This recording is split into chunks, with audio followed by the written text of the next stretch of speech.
안녕하세요. 신하부쿨입니다.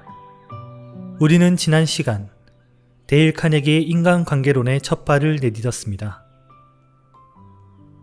인간관계의 기본 세 가지 원칙, 비난은 언제나 자기 자신에게 돌아온다. 칭찬은 백전백승을 부른다. 상대방의 입장에서 생각하고 마음을 써라를 잘 실천해 보셨나요? 오늘은 상대방의 마음을 여는 방법을 알려드립니다. 집중해서 들으시고 꼭 기억해 주십시오. 지금부터 시작합니다. 데일 카네기 인간관계론, 저자 데일 카네기, 편역 윤태진, 출판 다른 상상.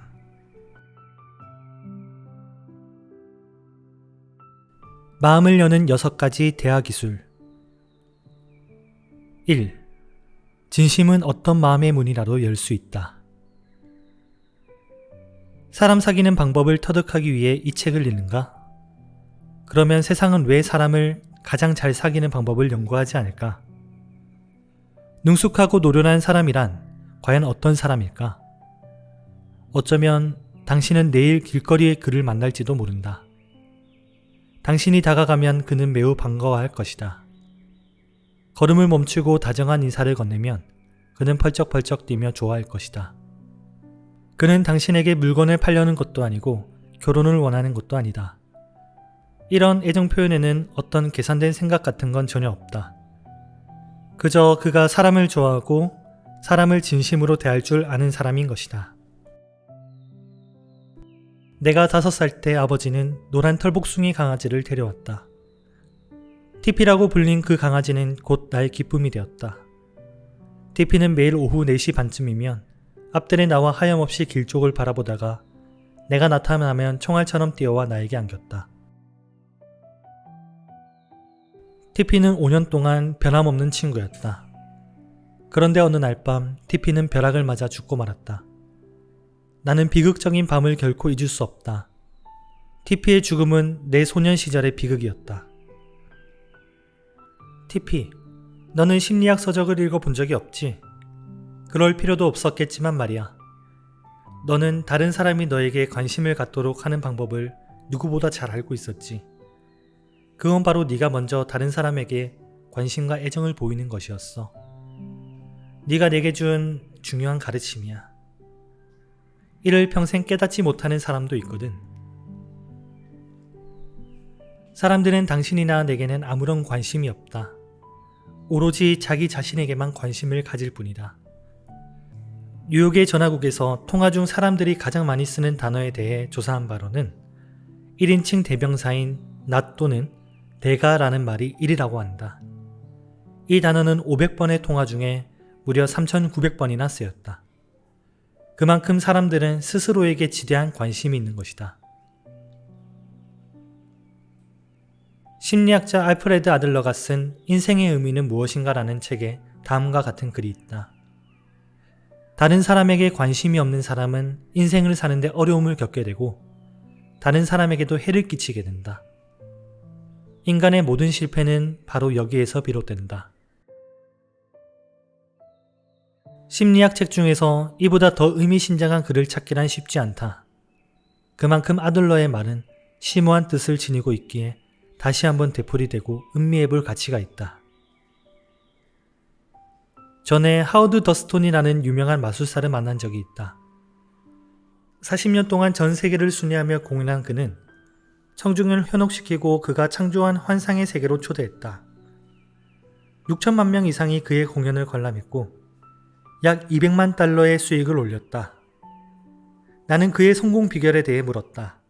그리고 그의 성공이 학교 교육과는 아무런 관계가 없다는 사실을 발견했다. 더스톤은 일찍부터 가출하여 불황하로 또 돌았다. 건초더미에서 잠을 자고 문전 걸식도 했으며 표지판 등을 보고 글자를 익혔다. 그가 남보다 뛰어난 마술법을 지닌 것도 결코 아니었다. 그는 속임수에 관한 책이 수없이 많고 모든 마술사가 이 정도는 다 알고 있다고 하였다. 하지만 그는 다른 사람들이 갖고 있지 않은 2가지를 갖고 있었다. 첫째는 자기의 개성을 무대 위에 올려놓는 능력이었다.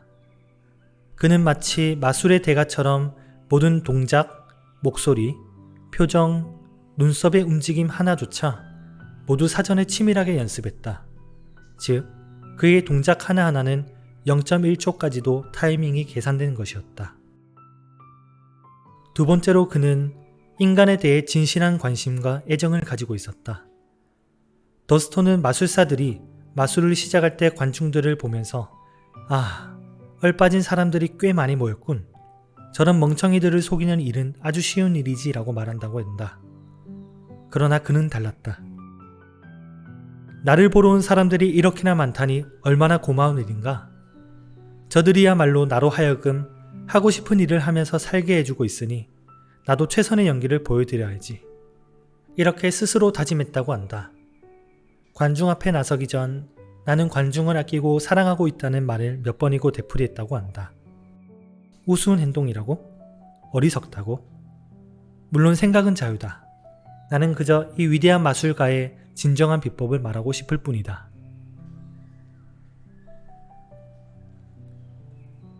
우리 모두는 노동자든 사무원이든 혹은 왕관을 쓴 임금이든 자신을 존경하는 사람을 좋아하기 마련이다. 독일 황제의 예를 들어보자. 제1차 세계대전이 끝나갈 무렵 황제는 전 세계적으로 가장 경멸받는 인물이 되었다.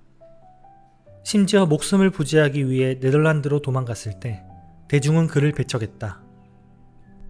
대중의 중호심은 그를 갈기갈기 찢어서 화형에 처하고 싶다고 할 정도로 격렬했다. 이때 한 소년이 황제에게 찬미와 존경심이 가득 담긴 편지를 보냈다. 황제인 그를 사랑하고 존경한다는 편지 내용에 감동한 황제는 소년을 집으로 초청했다. 소년은 어머니와 동행했는데 그 후 황제는 이 소년의 어머니와 결혼했다. 이 소년은 친구를 사귀고 사람을 설득하는 법에 관한 책을 읽을 필요가 없었다. 무엇을 해야 할지 본능적으로 알고 있었다. 나는 친구들의 생일을 모두 기억하고 있다. 점성술을 믿는 건 아니지만 생일이 인격이나 기질과 어떤 관계가 있는지 등을 얘기하다가 친구들에게 슬쩍 생일을 물어보는 것이다. 가르쳐준 생일은 달력에 표시해 두었다가 그날이 오면 편지나 전보를 보냈다. 그 결과는 놀라웠다.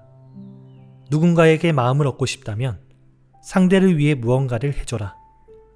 여기에는 시간과 노력, 희생, 그리고 사려 깊은 마음이 필요하다.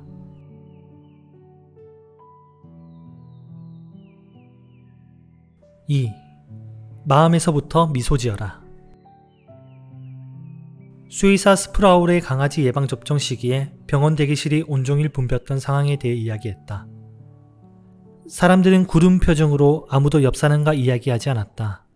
그들은 대기실에 앉아 낭비하는 시간이면 다른 여러 가지 일을 할 수 있을 텐데 하고 생각하는 것 같았다. 젊은 부인이 9개월 된 아이와 고양이를 데려왔을 때 6, 7명의 손님들이 있었습니다. 이 부인은 한 신사 옆에 앉았는데 그 신사는 오랫동안 대기한 탓에 약간 짜증이 나 있었습니다.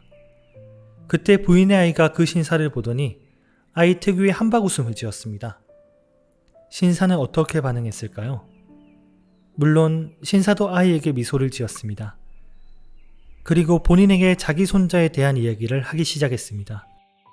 그러자 자연스럽게 대기실의 모든 사람들이 대화에 동참하면서 지루한 대기 시간을 즐겁게 보낼 수 있었습니다. 여기서 말하는 미소는 인위적인 미소가 아니다. 그런 미소에 속을 사람은 없다. 형식적인 미소는 금방 티가 나서 받아들여지지 않는다. 나는 진실한 미소와 마음을 녹여주는 미소, 진심에서 우러나오는 미소, 다시 말해서 매우 값진 미소에 대해 이야기하는 것이다. 맥코넬 심리학 교수는 미소에 대해 이렇게 이야기했다. 미소를 지을 줄 아는 사람은 경영이나 교육, 세일즈보다 효과적으로 할 수 있으며 아이를 더욱 행복하게 기를 수 있습니다. 벌을 주는 것보다 격려해 주는 것이 훨씬 더 효과적으로 교육하는 법이니까요. 당신은 미소 짓고 싶지 않은가? 미소를 지으려면 어떻게 해야 하는가? 방법이 있다. 먼저 억지로라도 미소를 지어라. 혼자일 때 강제로라도 콧노래를 흥얼대도록 노력하라. 당신은 이미 행복한 것처럼 행동하면 정말로 행복해진다. 심리학자이자 철학자인 윌리엄 제임스는 이렇게 말했다. 행동이 감정을 따르는 것 같지만 실제로 행동과 감정은 병행을 이룬다. 따라서 우리가 의지에 따라 직접적인 통제하의 행동을 조정한다면 우리는 직접적인 통제하에 있지 않더라도 기분을 유쾌하게 만드는 최상의 방법은 이미 유쾌해진 것처럼 행동하고 말하는 것이다. 3. 이름을 기억하라. 1898년 뉴욕 로크랜드에는 한 아이가 죽는 불행한 일이 발생했다. 마을 사람들은 슬픈 마음을 안고 장례식 준비를 하고 있었다. 그런데 마구간에서 말을 끌어내는 도중 아이의 아버지가 갑자기 난폭해진 말에 발에 치여 그 자리에서 즉사하는 일까지 일어났다. 두 사람의 장례를 치러야 하는 비극적인 일이 생긴 것이다. 결국 미망인과 아들 셋, 그리고 약간의 보험금이 남았다. 12살 큰아들 짐 팔리는 벽돌 공장에서 벽돌을 햇볕에 말리는 일을 했다. 그는 교육을 받을 기회는 전혀 없었지만 천성적으로 쾌활한 성격으로 사람의 마음을 사로잡았고 그 재능을 살려 후에 정계에 입문했다. 그에게는 사람들의 이름을 외우는 신비한 능력이 있었다. 고등학교 문턱을 밟아본 일도 없었지만 45세 4개의 대학에서 학위를 수료받았고 민주당 전국위원회의 의장과 최신부 장관을 역임했다. 그와의 인터뷰 자리에서 내가 성공 비결에 대해 묻자 그는 열심히 일하는 것이지요 라고 답했다. 그리고 도리어 나에게 당신은 나의 성공 비결이 뭐라고 생각하십니까? 라고 물었다.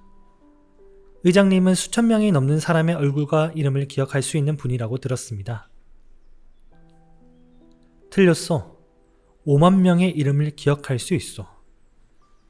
그는 이러한 능력으로 프랭클린 D. 루즈벨트 대통령 선거 유세운동을 성공적으로 이끌었으며 루즈벨트를 백악관의 주인이 되게 하는데 크게 기여했다. 그는 사람이란 지구상의 모든 이름보다 자신의 이름에 더 많은 관심을 갖고 있다는 사실을 어렸을 때부터 깨달았던 것이다. 사람의 이름을 기억하고 자주 불러라. 그러면 당신은 많은 찬사를 받을 것이다. 루스벨트 대통령은 상대의 호의를 얻을 수 있는 가장 단단하고도 중요한 방법을 알고 있었다. 그건 바로 이름을 기억하고 그에게 중요한 사람이라는 느낌을 주는 것이었다. 과연 우리 중에 그렇게 하는 사람이 몇이나 될까? 우리는 새로운 사람을 만나고도 그 사람의 이름조차 기억하지 못하는 경우가 허다하다. 이름을 잊는다는 것은 곧 그 사람 자체를 잊는다는 것을 의미한다. 이름을 기억하는 능력은 비즈니스나 사회적인 관계에서도 중요하다. 황제 나폴레옹의 조카였던 나폴레옹 3세는 국사를 친히 살피는 것은 물론 만나는 사람들의 이름을 모두 기억할 수 있다고 하는 것을 자랑했다. 그의 비결은 무엇이었을까? 간단하다. 이름을 분명히 못 들었으면 다시 한번 말해달라고 요청했고 특이한 경우에는 어떻게 쓰는지 되묻곤 했다. 대화 도중 그는 몇 번이고 이름을 발음해보며 자신의 마음속에 그 사람의 특징과 표정, 전체적인 모습을 각인시키려고 노력했다. 상대가 중요한 인물이라면 더 많은 노력을 했다. 혼자 책상 앞에 앉아서 종이에 이름을 적어보며 마음에 단단히 새겨놓은 후 그 종이를 찢어버렸다. 그는 이러한 방법으로 그 이름에 대한 인상을 간직했던 것이다. 좋은 습관은 약간의 희생을 지불함으로써 만들어진다라고 에머슨은 말했다. 이러한 모든 일에는 반드시 시간이 걸린다. 하지만 이름을 기억하고 관심을 갖는 것은 우리 모두에게 지극히 필요한 것이다. 4. 좋은 대화 상대는 항상 좋은 경청자다. 나는 뉴욕의 한 출판사가 주최한 만찬회에서 저명한 식물학자 한 명을 만났다. 열대식물과 새로운 품종 개발, 실내 정원 등에 대해 해박한 이야기를 듣는 동안 나는 그에게 흠뻑 빠져버렸다.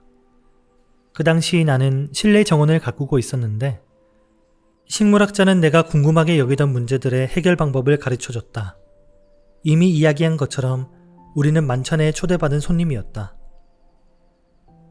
10여 명이 더 있었지만 나는 모든 사교계의 규칙을 무시한 채 몇 시간 동안 그와 대화를 이어갔다. 어느덧 자정이 되어 하나둘 손님이 떠나가던 그때 식물학자는 만찬회의 주인과 이야기를 나누다가 나에 대해 가장 재미있는 대화 상대라고 칭찬했다. 내가 가장 재미있는 대화 상대라고? 그럴 리 없다. 나는 거의 아무 말도 하지 않았다. 아니, 하고 싶어도 할 말이 없었다. 왜냐하면 식물학에 관해서는 전혀 아는 것이 없었기 때문이다. 대신 나는 한 가지만 했다. 그의 이야기를 진지하게 들어준 것이다. 진심으로 흥미를 느꼈기 때문에 관심을 갖고 들었던 것이며 식물학자도 그것을 알고 있었다. 당연히 그가 기뻐할 수밖에 없었다. 이와 같이 진심으로 경청하는 태도는 내가 상대에게 보일 수 있는 최고의 찬사 가운데 하나다.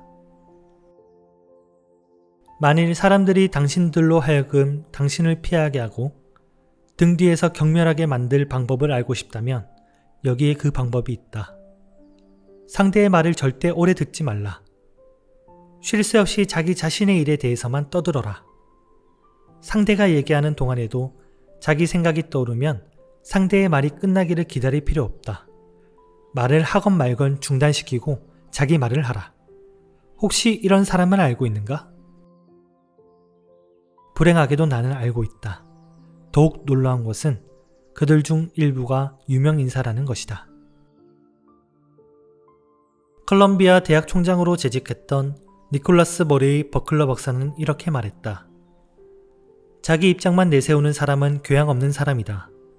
교육을 받았더라도 교양 없는 사람이다.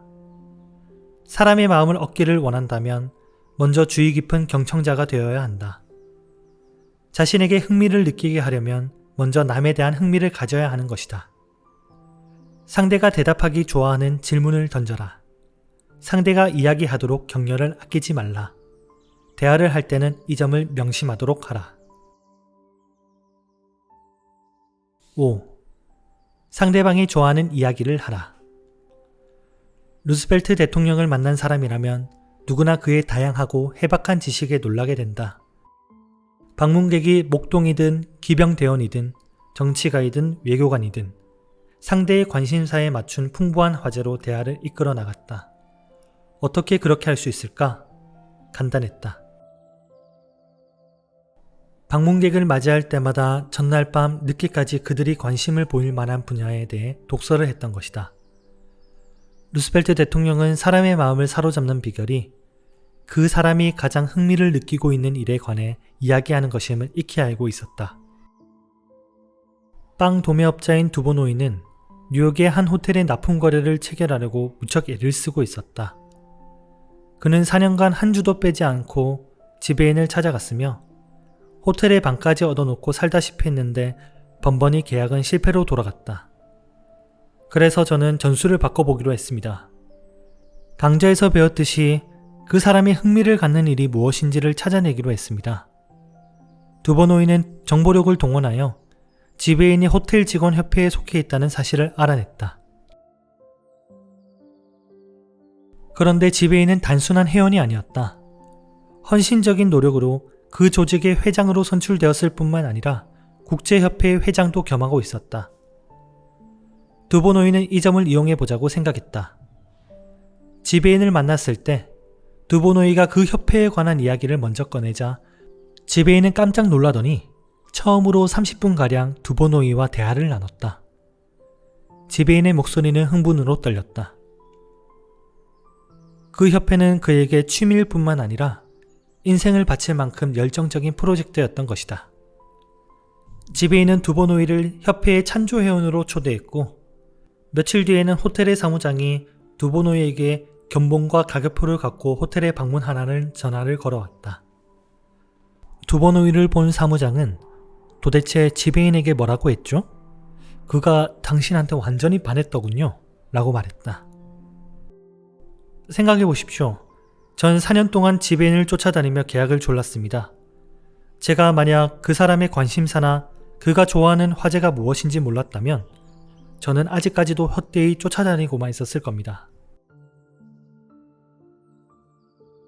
메릴랜드주 해거스타운의 에드워드 E. 해리만은 군복무를 마친 뒤에 아름다운 컴벌랜드에 계속해서 살기로 결심했다. 그러나 불행하게도 당시 그 지역에는 일자리를 구하기가 무척 어려웠다. 조사를 해보니 그 지역의 기업체 대부분이 자수성가로 갑부가 된 R.J. 펑크하우저라는 괴팍한 실업가의 소유이거나 영향권에 있었고 그를 통해서만 일자리를 구할 수 있었다. 저는 어느 날 예고 없이 그의 사무실로 찾아갔습니다. 자그마치 15년 동안이나 근속하고 있는 비서에게 제가 펑크하우저 씨에게 경제적이고 정치적인 성공을 가져다 줄 수 있는 제안을 갖고 있다고 말하자 비서는 지대한 관심을 보였습니다. 이어서 저는 펑크하우저 씨의 성공에 기여한 비서의 공헌에 대해서도 찬사를 보냈습니다. 이런 대화가 오가자 비서는 제가 원하는 대로 펑크하우저를 만나게 해줬습니다. 펑크하우저를 대면하기에 앞서 저는 그에게 일자리를 내달라는 부탁은 결코 하지 않겠다고 다짐하며 크고 으리으리한 사무실의 문을 열었습니다. 커다란 책상 뒤에 앉아 펑크하우저가 큰 소리로 말했습니다. 무슨 일로 왔나 젊은이? 펑크 아저씨, 저는 당신을 위해 큰 돈을 벌어드릴 수 있습니다. 그러자 그는 자리에서 벌떡 일어나더니 제게 커다란 의자 중 하나에 앉도록 손짓을 했습니다. 저는 몇 가지 아이디어를 열거하고 그것들을 실행할 수 있는 저의 자질과 역량이 결국 그의 성공에 큰 기여를 할 것이라는 점을 설명했습니다. 그러자 그는 그 자리에서 저를 채용했고 그 후 20년 동안 저는 기업에서 헌신적으로 일하며 사업도 크게 번창하였습니다. 6. 진심 어린 말 한마디의 힘. 당신은 그에게서 무엇을 얻어내려 했습니까? 무엇을 얻어내려고 노력했냐고? 우리가 남의 대가를 바라지 않고 단지 조그만 행복을 나누기 위한 칭찬을 주고받을 수 있다면 만일 우리의 영혼이 씨어 빠진 사과 한 쪽보다도 크지 못한다면 우리는 당연히 불행해야 마땅할 것이다. 아, 하긴 그렇다. 나는 그에게서 무엇인가 더할 수 없이 소중한 것을 손에 넣었다. 보상을 받지 않고 그에게 무언가 좋은 일을 했다는 것. 바로 이것이 시간이 흐른 후에도 오랫동안 기억 속에 남을 테니 말이다. 인간의 행동에는 대단히 중요한 두 가지 법칙이 있다. 이 법칙을 따르면 인간관계에 관한 모든 문제를 피할 수 있다. 이 법칙을 지키기만 하면 많은 친구를 얻을 수 있고 오랫동안 행복해질 수 있다. 그러나 법칙을 어기는 순간 우리는 끝없는 문제에 직면하게 된다. 법칙은 다음과 같다. 항상 다른 사람들로 하여금 자신이 중요하다는 느낌이 들도록 하라. 중요한 존재가 되려는 소망은 인간에게 있어서 가장 뿌리 깊은 욕구라고 했다. 인간 본성의 가장 끈질긴 욕망은 인정받고 싶어 하는 것이다. 이것이야말로 인간과 동물을 구별짓는 욕구이다. 인간이 문명을 진전시켜온 것도 바로 이러한 욕구의 말로이다. 철학자들은 수천 년에 걸쳐 인간관계의 법칙을 연구해왔다. 그리고 여기서 한 가지 중요한 교훈을 발견했다. 사실 전혀 새로운 것은 아니지만 인류의 역사만큼이나 오래된 진리다. 2500년 전 페르시아에서 조로아스터가 추종자들에게 가르쳤고 그의 추종자들이 배화교도에게 가르쳤다. 24세기 전 중국에서 공자는 이에 대한 강의를 했다. 도교의 시조 노자는 도덕경을 통해 이것을 제자들에게 가르쳤고 그리스도 탄생 500년 전에 석가모니는 깅지스강 기슭에서 이것을 설교했다. 그보다 1000년 전에 힌두교도의 성서에서도 이것을 가르쳤다. 예수는 이것을 한 가지 사상으로 요약했다. 아마도 이 세상에서 가장 중요한 법칙인 것 같다. 남에게 대접받고자 하면 남을 대접하라. 사람은 주위 사람들로부터 칭찬받기를 원하며 자신의 가치를 인정받고 싶어 한다. 즉, 이 세계에서 중요한 존재이고자 한다. 경박한 아첨을 듣고 싶지 않지만 진심에서 우러나오는 칭찬은 열망한다. 친구나 동료들이 진심으로 동의해주고 칭찬해주기를 바라고 있다. 이 황금률에 따라 남에게 대접받고자 하는 것을 남에게 베풀면 되는 것이다. 어느 때나 어느 곳에서나 그렇게 해야 한다. 습관화하라. 홀케인은 20세기 초 크리스천, 재판관, 맨섬의 사람 등의 베스트셀러를 쓴 작가로 수백만 명의 그의 소설을 애독했다. 그는 대장간집 아들로 태어나 일생 동안 8년밖에 교육을 받지 못했으나 사망할 당시에는 그 시대의 가장 부유한 작가였다. 그가 작가가 된 경위는 다음과 같다. 케인은 소네트 14행시와 발라드를 무척 좋아했는데 특히 영국의 단테 가브리엘 로제티의 시를 좋아했다. 그는 로제티의 예술적 업적을 찬양하는 글을 써서 편지를 보냈고 로제티는 매우 기뻐하며 이 대장장의 아들을 런던으로 불러 자신의 비서로 채용했다. 이것이 홀케인의 인생에 있어서 전환점이 되었다. 그는 새로운 일자리에서 일하며 당시의 유명 문인들과 만날 수 있었고 그들의 충고와 격려에 힘입어 작가의 길을 걷게 되었다. 맨섬에 있는 홀케인의 집 그린캐슬은 전 세계 관광객들의 메카가 되었고 그는 수백만 달러의 유산을 남겼다. 운명이란 이런 것이다.